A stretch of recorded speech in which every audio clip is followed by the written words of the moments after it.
ঠিক 2 বছর আগে আজকের এই দিনে শুরু হয়েছিল বৈষম্য বিরোধী ছাত্র আন্দোলন।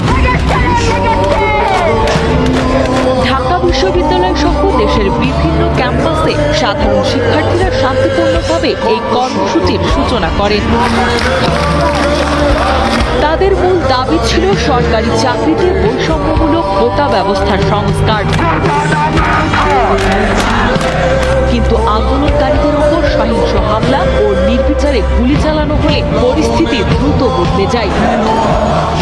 রক্তক্ষয়ী এই দমন পীড়নে শত শত শিক্ষার্থী ও সাধারণ মানুষ প্রাণ হারান। এরপর এই আন্দোলন আর কেবল কোটা সংস্কারের মধ্যে সীমাবদ্ধ থাকেনি। আপামর ছাত্র জনতার রাস্তায় নেমে এলে তার সরকারের পদত্যাগের এক দফা দাবিতে রূপ নেয়।